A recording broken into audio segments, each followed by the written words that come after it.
A 13-year-old boy, a tray of bottled water, a sidewalk in front of a gas station. Nothing about this scene looked dangerous, but within minutes it would explode into a viral arrest. June 2023, Atlanta, Georgia. Temperatures were pushing 90. Jalen was out there hustling, not for clout, not for fun, but to survive. His mom was sick, dad gone, bills overdue, fridge empty, so Jalen did what he could. He grabbed a cooler, filled it with ice, and started selling cold water for $1 a bottle. Passers-by noticed. Some gave him a few dollars. Others told him to get a job. But Jalen kept going, smile on his face, heart full of hope, until a black and white police cruiser pulled up. And everything changed. The officers stepped out, body cams on, hands already near their belts. "Do you have a vendor's permit?" Jalen looked confused. "No, sir, I'm just..." "Step away from the cooler." People started recording. Jalen tried to explain, but within seconds he was in handcuffs. Water bottles clattered to the ground. One officer called for backup. The other began patting Jalen down. He wasn't resisting. He wasn't yelling. He was crying. "I'm just trying to help my mama." But it didn't matter. They arrested him in broad daylight for selling water. The footage hit social media within the hour. By midnight, it had 2 million views. Outrage erupted. Local news picked it up. Activists started tagging city officials, but one person didn't just watch the footage. She acted. Judge Marilyn Graves, tough on crime, but tougher on injustice. She requested the body cam footage directly. She wanted the full story. What she saw shocked her. Jalen's voice, his tears, the way the officers treated him like a threat. She reviewed the charges: operating without a permit, misdemeanor obstruction, loitering. It didn't sit right. Something felt off. She sent a summons, not to punish, but to find the truth. Jalen and his mother arrived in court 5 days later. She was wearing a borrowed dress. He had on the same hoodie from the video. When the judge looked at Jalen, she didn't see a criminal. She saw a kid. But the prosecution pushed forward. They claimed Jalen refused verbal commands. They called his selling aggressive panhandling. The courtroom fell silent. Everyone turned to the judge. And then she hit pause on the hearing, literally. She paused the body cam footage on the screen, zoomed in, slowed it down. "You call this aggressive?" she asked. The video showed Jalen stepping back, hands raised, voice shaking. She looked at the officers in the courtroom. Then she did something that shocked everyone. She dismissed the case on the spot. But that wasn't all. She asked Jalen a question. "If you had the chance, what would you do instead of selling water?" Jalen answered without hesitation. "Open a store, so my mama never got to worry again." The courtroom went quiet again, but Judge Graves just smiled. "You might get that chance," she said. The next day, headlines erupted. "Boy arrested for selling water has charges dropped by judge." But behind the scenes, something darker was unfolding. The footage didn't just go viral. It drew attention to a pattern. Jalen wasn't the first kid arrested like this. He was the third. In 1 month, all boys, all black, all poor, all arrested for unauthorized vending, and all by the same 2 officers. Judge Graves launched a quiet investigation. She pulled arrest records. She found something chilling: multiple minors, same location, same excuse, same harsh tactics. And then one case stood out. A 15-year-old, arrested 2 months before Jalen. Same charges, but this boy never made it home. After his arrest, he was sent to a juvenile facility. Within 3 days, he was found unresponsive in his cell. His death was ruled a suicide. But the autopsy told a different story. Bruises, swelling, defensive wounds. Judge Graves couldn't look away. She called the coroner, then the boy's mother, and when she compared that footage to Jalen's, she knew something was very wrong. This wasn't just a one-time arrest. This was a pattern of abuse, a system.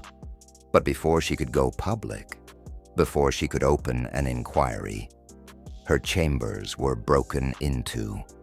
Nothing was stolen. But the Jalen file? Gone.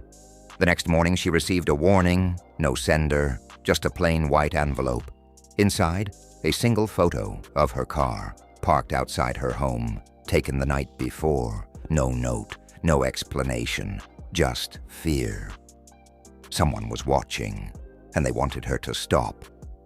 But Judge Graves had already made a decision. She called the district attorney.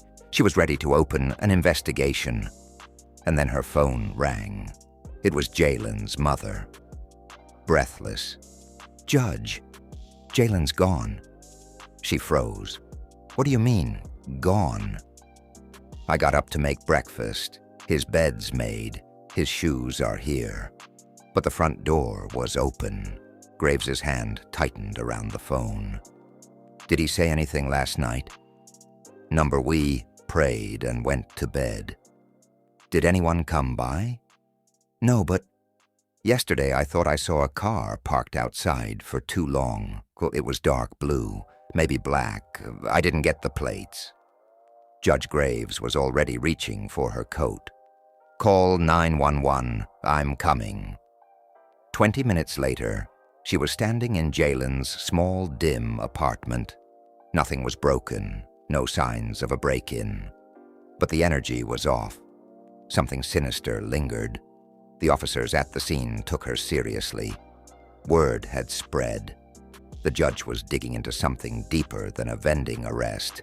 A bolo went out for Jalen. Amber alert. News outlets were notified. But deep down, Graves knew. This wasn't a runaway case. It was retaliation. Back at the courthouse, Graves pulled every piece of evidence she still had. Jalen's file was gone, but she'd backed up the bodycam footage. She replayed it again and again. She slowed it, frame by frame, and that's when she saw something she hadn't noticed before.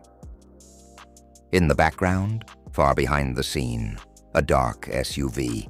No lights on, tinted windows. But someone was filming, not with a phone, with a tripod. Graves leaned in. This wasn't a bystander. This was surveillance. She zoomed, paused. There. A flash of a badge, but not a police badge. Private. Private security? Number worse. Private contractors, the kind hired to make things disappear. Graves's stomach dropped. She opened her email and wrote one name in the subject line, Sanchez. Detective Eva Sanchez, her only ally in internal affairs. The email was short. "He's missing. I need your help. I think someone's hunting him." 10 minutes later, her phone rang. Sanchez was already on it. "I'm coming to your office. Lock the door." Sanchez arrived with her own laptop, a folder, and an envelope with the city seal. She didn't waste time. "You were right to worry," she said. "I started pulling arrest reports from the last 90 days. She tossed the folder on Graves's desk. 8 kids, all under 16, all arrested at the same gas station, all same charges. Loitering obstruction, vending without permit. Sanchez nodded. "But here's where it gets worse." She opened the envelope. 3 of them ended up in the same juvenile facility. "The one where that other boy died?" "Yes, and there's a pattern. Within 72 hours of intake, every single one filed a misconduct report against the same guard."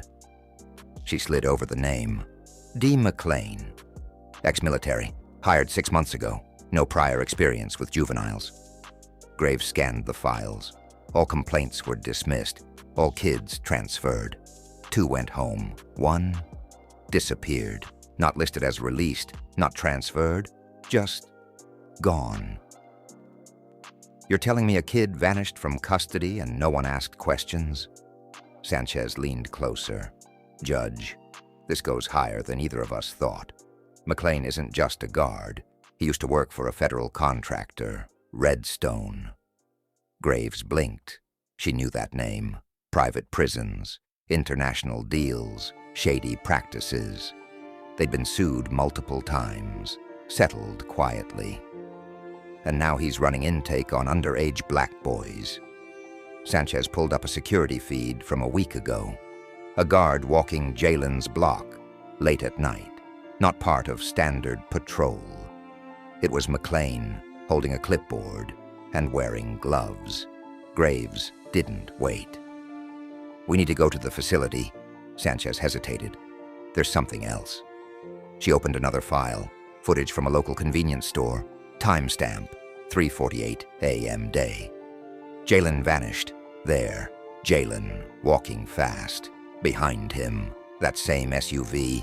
It didn't stop, didn't turn its lights on. But it followed, and then... The screen flickered. The feed cut out. Tampered.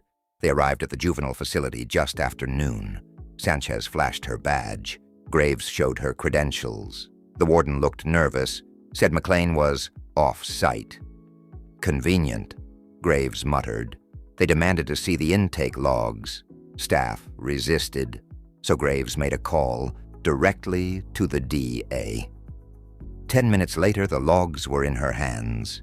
Jalen's name wasn't on them, but a John Doe was. Same height, same weight, same age. "Who's this?" "No idea." The staff lied. Graves wasn't buying it. Sanchez stormed into the surveillance room, and that's when everything cracked open. In the feed from 4:10 a.m., only 30 minutes after Jalen was last seen, the SUV pulls into the facility. Jalen's silhouette exits, unconscious. He's dragged inside by two men, neither wearing guard uniforms, Redstone jackets. They traced the footage. The men led Jalen down a back corridor. No cameras there, but a thermal sensor picked up one clue. Room 9B. A door Graves had never seen before. Unmarked, heavily locked, soundproofed. They demanded entry. The guards refused. Sanchez pulled her weapon.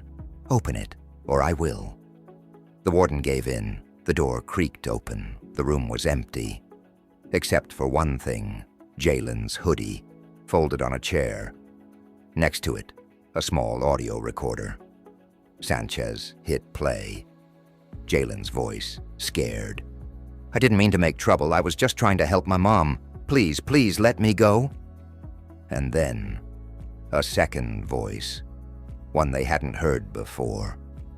"You weren't supposed to be special, Jalen. But now, you're a problem." They left the facility immediately. But they weren't followed. They were escorted. Two unmarked cars tailed them for 20 blocks. No signals, no communication, just quiet intimidation. Sanchez dropped Graves off at the courthouse. "We need to go public," Graves said. "Tonight," Sanchez agreed. But when Graves walked into her chambers, her desk light was on. She hadn't left it that way. Her window was open and on her chair. Another envelope, no return address. Inside a photo, Jalen, blindfolded, tied to a chair, mouth taped shut. Behind him, a shadowy figure and a handwritten note. "Stay out of it, or he disappears forever." Graves dropped the photo. Her hands trembled. This wasn't a scare tactic. This was real. Jalen was alive, for now, but someone powerful was pulling the strings, and they had more to hide. Sanchez called 5 minutes later. Her voice was cold. "Judge, the two kids who filed the last complaints against McLean." "Yes? They're missing, too." Graves didn't breathe. "How recent?" "One vanished 3 days ago. The other? Last night." "Where were they taken from?" "Different cities, but both were part of the same diversion program." The silence stretched. This wasn't just about vending, not even about race. This was a pipeline, a recruitment, a silencing machine. and Jalen had accidentally exposed it. The judge turned toward her window. She saw another car parked outside, engine running, phone rang again, blocked number. She didn't answer. Instead, she hit record and whispered, "They've taken him." "But I'm not backing down." Judge Marilyn Graves stared at the photo. Jalen, bound and blindfolded. The message was clear: back off or he disappears forever. But fear had long since given way to resolve. She knew the system she once served was now her adversary. Detective Eva Sanchez arrived, her face grim. "They've taken 2 more boys," she said. "Same pattern, same facility, same silence." Graves nodded. "It's time to expose them." They devised a plan. Sanchez would go undercover, posing as a corrupt officer willing to join the operation. Graves would leverage her judicial authority to access sealed records and surveillance footage. They needed evidence, irrefutable proof of the conspiracy. Sanchez, now embedded within the facility, discovered a hidden wing. Unmarked rooms where boys were held without records. She documented everything: names, dates, procedures. One room, labeled 9B, matched the thermal signature from earlier footage. Inside, she found Jalen's hoodie and a ledger detailing transfers of minors to undisclosed locations. Meanwhile, Graves uncovered financial records linking the facility to a private contractor, Redstone, known for its involvement in controversial juvenile programs. The paper trail led to high-ranking officials, including the city's deputy mayor. With mounting evidence, Graves convened a secret grand jury. Testimonies from former employees, parents, and Sanchez painted a damning picture. Children were being exploited under the guise of rehabilitation. Then, a breakthrough. Sanchez located Jalen. He was alive, held in a remote Redstone facility. A coordinated raid ensued, rescuing Jalen and several other boys. The operation was broadcast live, shocking the nation. Public outcry was swift. Protests erupted, demanding justice. The deputy mayor resigned in disgrace. Redstone's contracts were terminated. Graves and Sanchez were hailed as heroes. Months passed.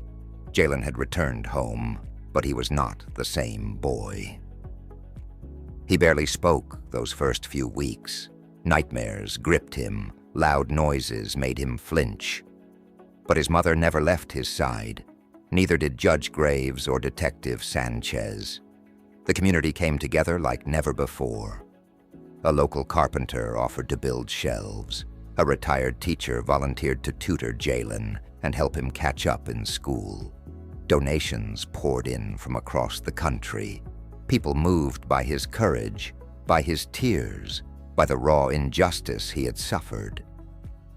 And then the grand opening came. On the corner where Jalen once sold cold water in the Georgia heat, now stood a small, neat storefront. The sign above the door read, "Jalen's Justice, from water to worth." Jalen cut the ribbon himself, his hands still shaky, but his spirit unbroken. His mother wept beside him. Cameras flashed, but this time it wasn't for a mugshot. Inside, coolers hummed with bottled water, sold legally now, under a permit that Graves herself helped secure. Shelves held snacks, school supplies, and free food baskets for other struggling families. And tucked near the register, behind the counter, was a framed photo. It was of Jalen at age 13, the day of the arrest. Not to relive the pain, but to remind anyone who walked through that door what resilience looked like. Meanwhile, behind the scenes, the ripple effect was still growing. Redstone's license was permanently revoked. High-ranking officials faced criminal charges. The state passed a new Jalen's Law, banning the arrest of minors for unlicensed street vending and mandating social worker intervention instead of police force. Then one morning, Judge Graves received a small package at her office. No return address. Just her name, handwritten on the envelope. Inside, a photo of her standing at the steps of City Hall during the protests. On the back, scrawled in block letters, "Justice is a journey, not a destination. Keep going." She stared at it for a long time. Then she placed it on her bookshelf, next to the law books, beside the gavel. A silent reminder that though they'd won a battle, the war for justice was far from over. But for now, justice had at last been served.